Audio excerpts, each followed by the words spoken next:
Hey there, coming up on today's show. Are the Oklahoma Sooners better off? We got some recruiting news and a quarterback making a really cool NIL deal. All that and more on today's episode of Locked On Sooners.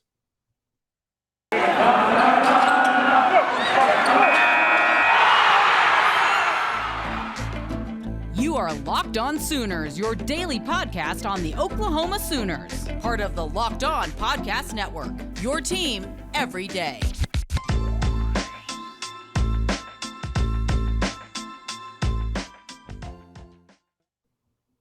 Hey there, Sooners Nation. Happy Friday to you. My name is John Williams. Welcome to Locked On Sooners.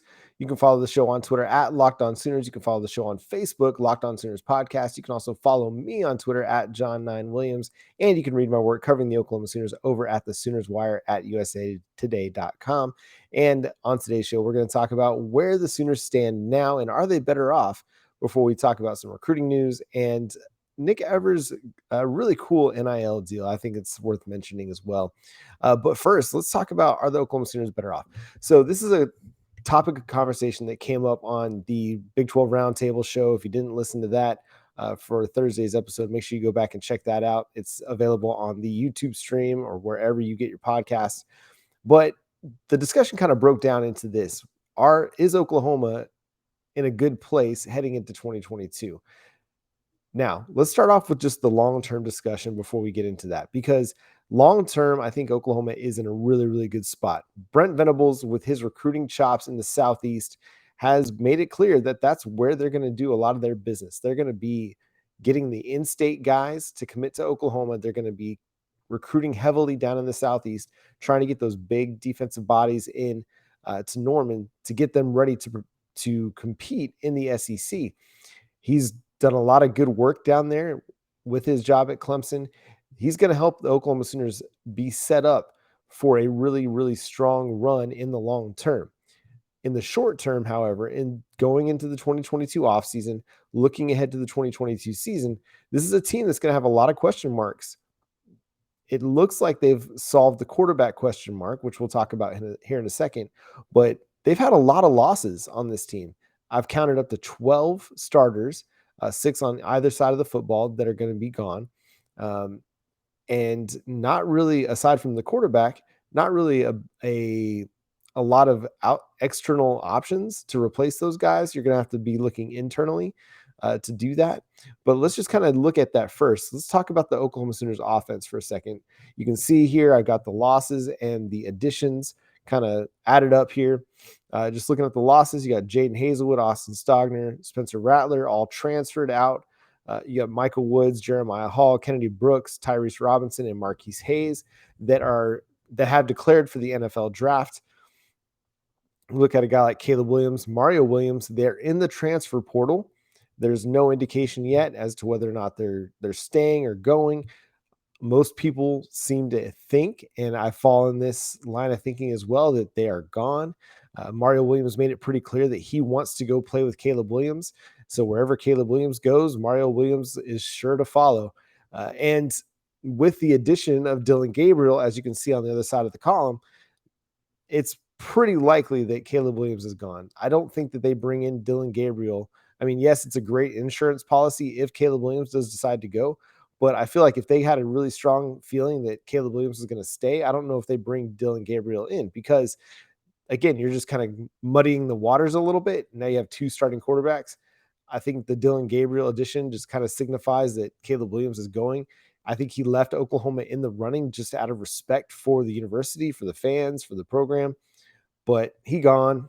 Like, he's out of here. Mario Williams is following suit. So we got the little asterisks there because we don't know for sure whether or not they're staying or going officially. We kind of believe that they're gone. We believe that they're heading out the door, but that's kind of where things stand. Looking at the additions, and now I include Bray Walker, Theo Weiss as additions because those were guys that were heading out the door through the transfer portal, decided to rescind that and come back to the Oklahoma Sooners. But you do add a Dillon Gabriel, very, very good passing quarterback, a guy that's got a little athleticism to him as well. Seems like he's got a great attitude, a great head on his shoulders. So that's a guy that you're really looking forward to seeing in the Crimson and Cream. You got Daniel Parker Jr., more of a blocking tight end, but a guy that did catch several touchdowns for the Missouri Tigers transferring in. And then you got McCade Matauer. I think that's how you spell his name, or maybe it's Meteor. I don't know. Uh, I'll work on that one because it's a name that I'm not super familiar with, but coming in from Cal, has a lot of experience over there at Cal, and that's going to benefit the Oklahoma Sooners offensive line as well. And then you got the 2022 class, which we've talked a lot about on this show, but it's going to be a really good class, a top 10 group as we speak, sitting at number 10, just behind number 9, Michigan, I believe. And they just added, Jaren Kanak. They've also added Jovantae Barnes in the last week. And so this is a team that is getting a lot of help on the offensive side of the football, but a lot of that is going to have to be internal help, at least early on in the season, because, you look at the loss of Kennedy Brooks to the NFL. Like, who's going to replace? I mean, that's Eric Gray. You're hoping is going to be able to take a step forward. He was great at Tennessee. For some reason, he got just pasted to the bench in Norman under Lincoln Riley. It boggles the mind a little bit. You're also going to rely on Marcus Major. Are they better than Kennedy Brooks? I don't think so. As much as I love Marcus Major and Eric Gray, I don't even think that the combination of the two of them is better than Kennedy Brooks. Kennedy Brooks is a guy that ran for 3 1,000-yard seasons in his career at Oklahoma. So let's not just completely discount what he did for the Sooners by saying, oh, they'll be just fine with the guys that they've got in coming in behind him. I think they're still going to be good, but let's not forget how consistent and productive Kennedy Brooks was for the Oklahoma Sooners during his time in Norman. You look at the wide receiver position, Jaden Hazelwood, Michael Woods, Mario Williams, those 3 guys are gone. That's a lot of production off of your 2021 roster. Yes, you have a lot of depth, and that was really good because you had several injuries. But remember, Theo Weiss missed all of 2021. Now you're expecting him to be back and fully healthy for 2022, but outside of that, I mean, the wide receiver depth chart, you got Jalil Farouk still. Hopefully he's staying in Norman. And if you have him, that's a really, really strong, wide receiver 1, wide receiver 2 that you can put opposite of Theo Weiss, or you can run him in the slot. You still got Marvin Mims. So your starting trio looks really, really good. The depth may not be there as strong as it was in 2021, but I think the depth might have worked against the Sooners a little bit at times, in that they weren't keeping these guys kind of engaged in the game because they didn't get enough snaps. They didn't get enough targets. They didn't get enough opportunities, which was some of the frustration. But when you have a deep wide receiver core, you want to get everybody on the field as much as you possibly can. But maybe it was a little too deep. Maybe it was you had too many players that could play, and trying to figure out a way to get them all on the field was a struggle. And like, you want your wide receivers to have a good chemistry with your quarterback. And if you're playing too many guys, potentially you run into an issue where you don't have that good chemistry. So I'm looking forward to seeing a trio of Jalil Farouk, Marvin Mims, Theo Weiss, and then throwing guys like Cody Jackson, Drake Stoops, Brian Darby, Trayvon West. You've got a really, really nice wide receiver core. Include the guys that are coming in behind him: Nicholas Anderson, the brother of Rodney Anderson, Jaden Gibson, wide receiver 4-star out of Florida. And it's a really strong group.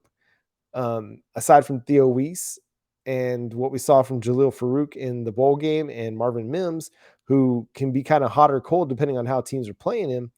And of course, this is all speaking from the Lincoln Riley era.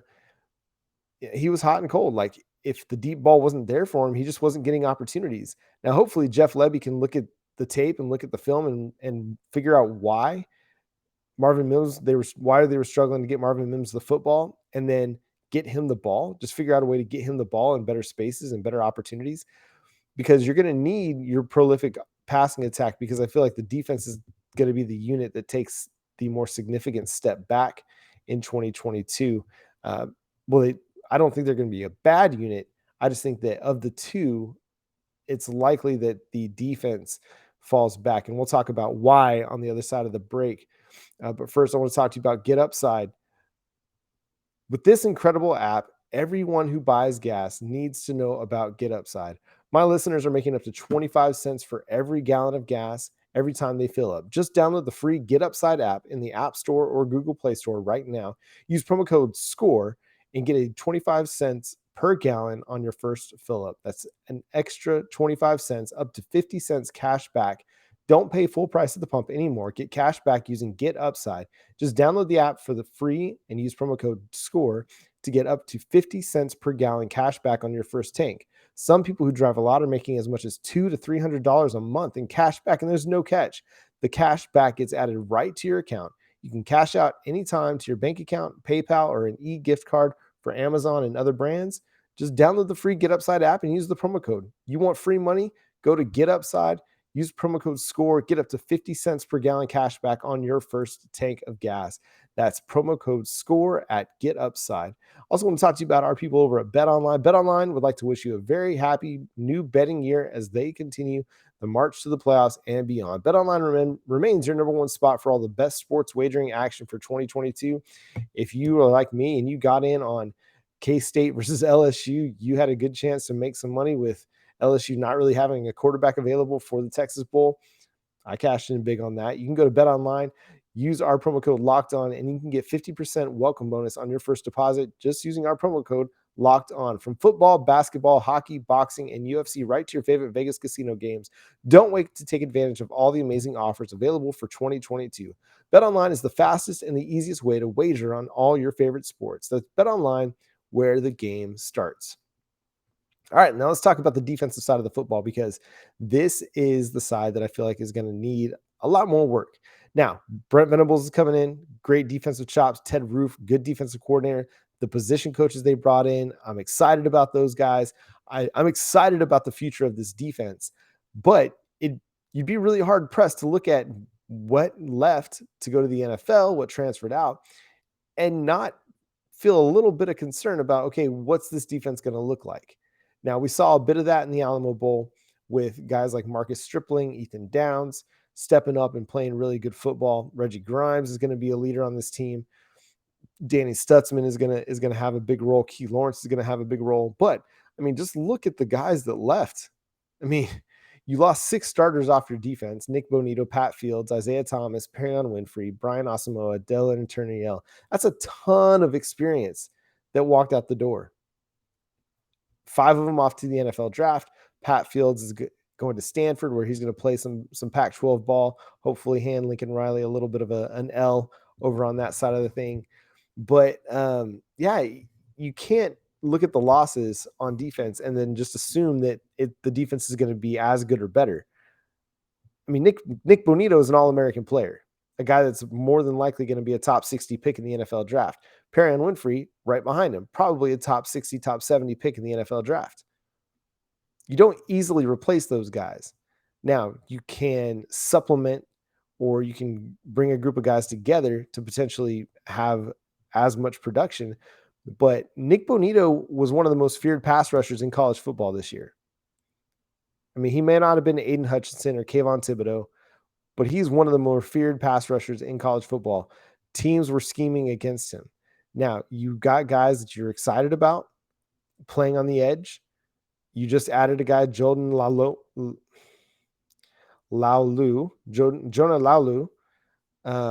from Hawaii, to play kind of the Isaiah Thomas role. I mean, you look at him and he's probably more of your Isaiah Thomas type of guy that can play inside and outside, but you don't easily replace a Nick Bonito. Between Pat Fields and Dylan Turner-Yell, that's a ton of experience, a ton of veteran savvy that is walking out to the NFL and to Stanford. You love Key Lawrence. I love Key Lawrence. I'm excited about what Key Lawrence brings to the table. I'm excited about even some of the young recruits that you're going to be throwing into the secondary, like Robert Spears Jennings. That's a guy that's going to have an opportunity to play significant snaps for this team. Jaden Rowe, another guy that's going to have an opportunity to play significant snaps for this team. You still have Woody Washington, DJ Graham on the outside. You still got a guy like Billy Bowman, who I feel like played really, really well in the bowl game. But it's that front that's a bit concerning. Yes, Jalen Redmond returns. I'm excited about Marcus Stripling. I'm excited about Ethan Downs. I like the other guys on the defensive tackle rotation that they have: Isaiah Coe, Jordan Kelly, LaRon Stokes. I think these are guys that have a lot of promise, but we've yet to see it. Like, the proof is in the pudding, right? Bill Parcells would always say, you are what you are. You are what your record is. And right now, this is a team that has question marks along their defensive line. they've got guys that they're hoping are going to be able to step into these roles and take on significant aspects of the defense and be productive players. But if you've not ever heard this is one of my favorite phrases: hope is not a plan. And this is the reality for college football every year. Like, there's always going to be a sense of turnover on one side of the football or the other. But just over the last couple of years, we just haven't seen as much of it on the defensive side of the football because a lot of those guys have stuck around. Um, you know, they lost Ronnie Perkins last year to the NFL draft. They lost Creed Humphrey and Ramondre Stevenson. But right now, they've got 11 guys declared for the NFL draft. 11. And there's a good chance that all 11 could get drafted in the 2022 NFL draft. Obviously, there will probably be a couple guys that fall into the undrafted free agent range. But when you lose 11 draftable players, that definitely puts a dent on your team. Now, this is on both sides of the football. 5 of those are defensive players. And so you don't easily replace that many guys. And so looking at this team for 2022, I do think that they're going to be competitive. They're going to contend in the Big 12. The thing that still gives me a bit of pause is, what does the defense look like? How well does the quarterback situation mesh with the wide receiver situation? Does Marvin Mims stick around? Is he going to still be with the Oklahoma Sooners? I believe he will. I believe him and Jalil Farouk are going to stay with Oklahoma, and that gives you 2 really dynamic pass catchers. But Dylan Gabriel, those guys, they all got to mesh. This offseason is going to be hugely important in creating chemistry between Dylan Gabriel and his wide receivers, and learning the playbook, learning the offense for Jeff Lebby, and being able to take it to the field, apply it, and be excellent. Because with the questions that I have on defense right now, again, this is January the 6th that we're recording this. This is published on the podcast side on January 7th. But where we're sitting now, you got questions. And maybe it's the guy that's generally the optimist that's gotten burned by, I never thought Lincoln Riley was going to leave. He left. I didn't think Caleb Williams was going to get into the transfer portal. He's entering the transfer portal. So my optimism is a little bit dented at this point in time. Though I love Brent Venables, I love the hire, I love everything he's done to put together his staff, I've got questions. I feel like like it's not unreasonable to have questions about this team. Does that mean that they're going to be like Texas and go 5-7? Heck no, not even close. I still think this is a 10-win team going into 2022. But are they going to be able to catch Baylor defensively? Are they going to be able to catch Oklahoma State defensively? Because this could be a team that has to win shootouts. But and again, this is all just, we believe that things are going to be good. We think things are going to be good. We hope things are going to be good on defense. We just don't know it. We don't know it. And though we got a lot of good things out of the Alamo Bowl, there was also some concerning things when they were up big and they allowed Oregon to get back into the game. So yeah, I do have a few questions, and I hope that these things will be answered during the offseason. But I think we won't know what we know about this team until we get into the regular season and we start playing games. And I think that's reasonable. I think it's like I said, it's not unreasonable to have some questions about what the future of this team looks like in 2022. I like it. I think it's promising, but I'm ready to see it. I want to see it on the field, because we've had a lot of expectations, and we've had a lot of hope, and we've had a lot of optimism about this team in the past. During the Lincoln Riley eras, we thought that each of the 5 teams that he coached, we thought they were going to be playoff contenders every single year, contending for the national championship, and gradually they didn't meet. They failed to meet those expectations by less. Like, they weren't able to make the playoff in 2020. They weren't able to win the conference in 2021. So there was a steady decline. I do believe that Brent Venables will have them in position to be contending for the Big 12.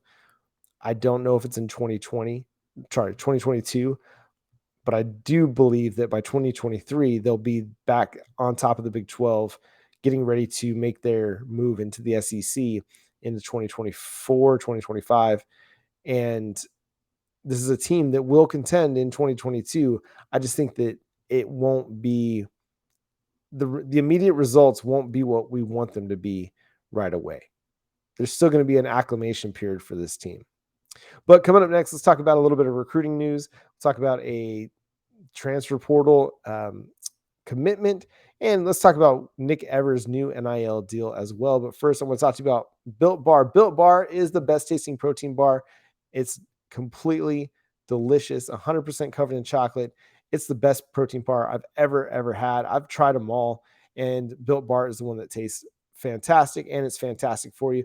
You don't get that waxy, chemically chalky taste that you get with other protein bars. It really does taste like a candy bar. I've been promoting it now for a year and a half, but I've been loving it myself. Um, I've got a box on the way. I'm excited to try the caramel macchiato flavor. I love coffee and I love caramel, and this is going to be a great option for me because it just fits everything that I really enjoy. But I love the peanut butter brownie, love the mint brownie, and I never really go wrong with any of the flavors. Those are just some of my favorites. And so make sure you go to built.com, use promo code LOCKED15 to get 15% off your next order. Also go to built.com, check out their Built Boost. If you're somebody who needs like vitamin drinks, if you like to add those kind of supplements to your regular diet, the Built Boost stuff tastes fantastic. You just add it to water, mix it up, and it tastes great. So go to built.com, use promo code LOCKED15 to get 15% off your next order at built.com. And make sure that you are subscribed to the show over on YouTube. The show is growing over there, got more than 1,100 subscribers on the channel now. Make sure you're one of them. Interact with me in the comment section. Give me a thumbs up, give me a like, hit the notification bell to let you know when a new episode drops, and subscribe to the show free. It's free and available on every podcast platform, whether it's Apple, Google, Spotify, Podbean, or wherever you get your podcasts. It is free and available there. Let's talk a little bit of recruiting news. Jovantae Barnes, 4-star out of Nevada, commits to the Oklahoma Sooners. He had been long projected to come to Oklahoma for, I think, since the summer. But with the coaching change, everything was kind of thrown up in arms, right? Thrown up in the air, and Jovantae Barnes stuck by his commitment. And again, DeMarco Murray, just the relationship he has with DeMarco Murray's success in the NFL, in college and in the NFL, it's paving the way for these West Coast guys to say, hey, I don't have to go to USC to make a name for myself to get to the NFL. DeMarco Murray, he spurned USC in his commitment at the All-American Bowl by picking up that Trojans hat, putting it down, and then picking up the OU hat and going to University of Oklahoma. He paved the way for those West Coast guys and showed them the way, like, hey, you can come to Oklahoma, you can have a very productive career, and you can get to the NFL. This is a great path for you. And so we're seeing Gavin Sawchuk coming out of Colorado. We're seeing Jovantae Barnes come as well. And then we got the official commitment from Jaren Kanak. Jaren Kanak, the number one player out of Kansas, Hayes, Kansas, safety, running back, the athlete, the guy that runs, track, has a great 100-meter dash record. And he's going to be coming to the Oklahoma Sooners, committed yesterday or Wednesday officially, and will sign on National Signing Day.